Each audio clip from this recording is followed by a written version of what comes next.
Hi, this is Wes Fryer. It's December the 5th, 2017, and these are 10 things I learned visiting Egypt. I had an opportunity a couple weeks ago to attend and present at the second EduForum conference that was in Cairo, and all of my session resources are available on the website wfryer.me/eduforum, and this was a conference that included about 600 or 700 educators, mainly from Cairo, but from other places as well. Many public school teachers, but also some private school teachers, and it was hosted by the American University in Cairo. The first thing I learned was to limit personal digital data while traveling. There is a link to this article by the EFF called Digital Privacy at the U.S. Border, Protecting the Data on Your Devices and in the Cloud. And prior to leaving on my trip, I did a fair bit of reading about some of the things that are happening with digital searches at the border at customs, and how customs is actually kind of a limbo land that's in between countries as far as how rules apply. And it's interesting to compare the differences between, your rights and what you can do, traveling into and out of different countries. But even coming back to the United States, I was rather concerned about my phone potentially being completely searched, and not because I think I'm on some watch list, but it's becoming something that's being done with more frequency. And so this is just something important to think about and consider before you travel internationally today. Second of all, I learned that a $146 Android phone is pretty capable. I purchased this Moto 4 Plus with a 32 gig memory inside for this trip. And part of the reason was I wanted to be able, if I lost my phone or something happened or was stolen or damaged, I would want to travel with my iPhone. I was also, for our family, just wanting to have our girls especially get upgrades and be able to pass phones along. But anyway, in the process of all this, I learned that I could basically do everything that I wanted to on this phone, although I will admit I am definitely missing the quality of the camera, the microphone, and the speakers. But hey, it's $146, and it's also been kind of a fun challenge to see if I could do everything that I've been able to do with my iPhone on this one, and I basically can, although it's sort of like having an iPhone 4, or something that's 3 or 4 years old as far as the capabilities. Third thing I learned was some more options for two-factor authentication, and the big one was this app called Authy, which is available for both iOS as well as Android, and it allows you to have backups and use multiple devices to access your accounts when you're using two-factor authentication. And I definitely recommend that people check that out. And from a safety and security standpoint, having two-factor turned on for as many of your web accounts as you can is a very good security practice today. I also just had reinforced the wonderful benefits of using a Chromebook. I took a personal Dell 11-inch Chromebook that our family bought a while back, and I would recommend the one that has 4 gigs of RAM versus the low end, which I think starts about $219 today. But so $239, you can have a very capable laptop. I did take an adapter that adapted the HDMI to VGA, which was good because we had VGA video connections in the auditorium and classrooms where I was presenting, but was able to do everything except make a podcast. I did all my editing of my slides, did actually quite a bit of work in the airports en route. I flew through Atlanta and Paris to get to Cairo, and of course the battery life is phenomenal. It's like 8 or 9 hours on this laptop, and the fact that actually I didn't travel with a charging cable. My hotel had a plug for regular US 110 outlet plugs, but it was great. I loved it, and it worked so well. So fifth, I learned that the Pro HDR app that I've really enjoyed on my iPhone is also available for Android. It's just $2, and it really is a wonderful app to combine images and take high as well as low exposure copies and join those together. And so that's my number one favorite photography app for smartphones, and it is available on multiple platforms. Sixth, I really did think about the personal information I wanted to keep private. As I said, I did a lot of reading about this before the trip and ended up deciding, all of my contacts, my past personal emails, my past personal calendar, and then financial and family data that I have stored. I really don't want that to, be in the hands of customs officials somewhere. Once data has been copied, you lose control over it, and there's no telling, who's going to get control over that as far as different computer systems being hacked. No system is completely immune from that. So I was glad to learn that the 1Password app that I use has a travel mode, which enables you to specify a limited vault of information that you'd like to travel with, and then it actually just has that stored on your phone. So if your information is copied or someone else has it or whatever, it's gone. It's not, extra information you don't need to travel with is not on your device to be copied or, accessed. I also really liked how the Android phone made it so easy to delete an account. And what I ended up doing was I had both my work and my personal email or Google accounts on my phone.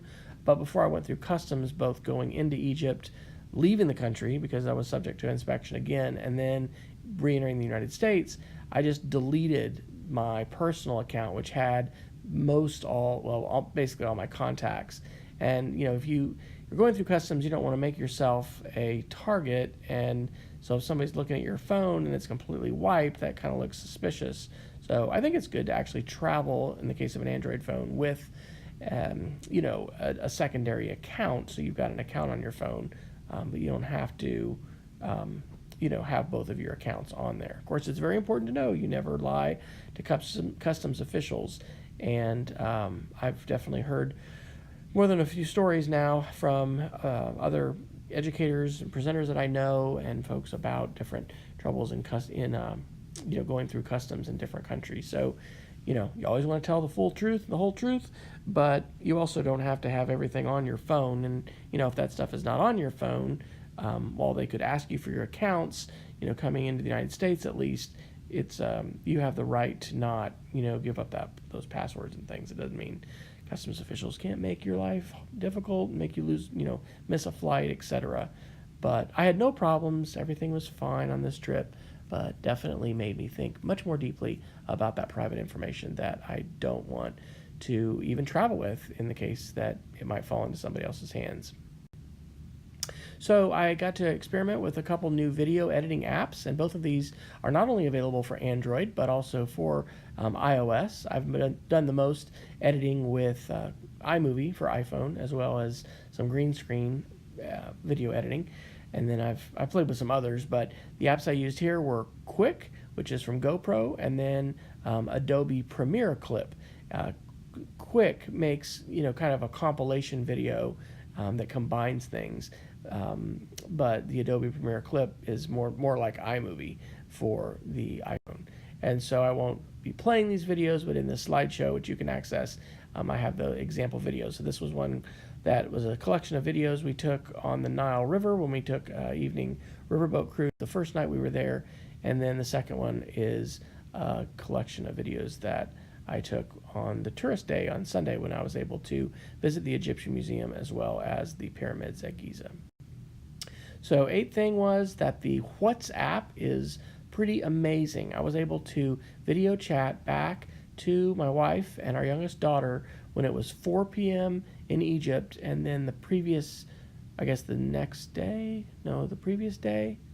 because Egypt is 8 hours ahead. So it was the previous day, and it was still 8 a.m. And so it was from the pyramid. So right where you're seeing this picture, this is where I was able on their 4G LTE cell phone network to be able to connect. And WhatsApp is an encrypted app, so it offers end-to-end encryption, unlike text messaging, which could be very easily intercepted and archived by authorities and others. Everything inside WhatsApp is encrypted, and it does support phone calls as well as video calls. So really love that. That was fantastic, and also appreciated the fact that there were higher speed internet connections in Egypt, and all of my data connections from T-Mobile were completely free. both in Paris when I was there in the airport as well as in Egypt. Ninth thing I learned was that passion for student voice is transnational and can be communicated despite language and cultural barriers. I really enjoyed, as I always do, sharing examples of student work and especially some wonderful videos from my wife's class. There's particularly one where her kids last year did I Have a Dream speeches. Maybe that was from 2 years ago.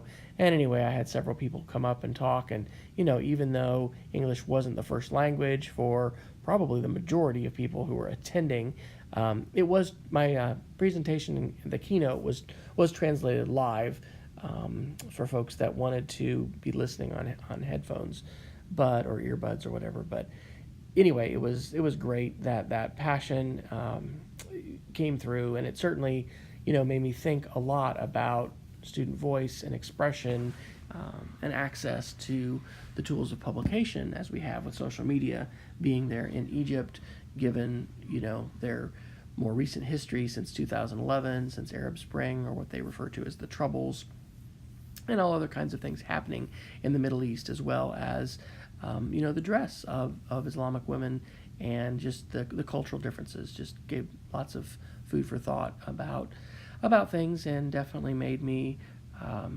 appreciate freedoms that we have, and appreciate the opportunity that I had to be able to share a passion for empowering students and really learners of all ages. Last thing, number 10, I thought a lot about how young, fragile, and really dependent on leadership democracy is.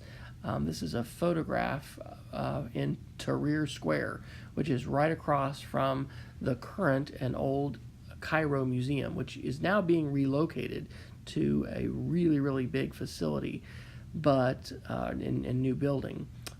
But democracy depends upon institutions, and so getting to hear a little bit about again, Arab Spring and the Troubles, and then what happened with Morsi, who is the presidential candidate elected from the Muslim Brotherhood, and the threat that he posed to Egyptian freedoms and democracy, and the way in which the Egyptian military had to step in and remove him from office. Political parties don't just grow up overnight, and so the Muslim Brotherhood really took advantage of an unstable situation when Mubarak stepped down, and was one of the most, if not the most, organized political party at that time. And so it just made me think a lot about that, not only about Egypt and other countries, but about our country as well.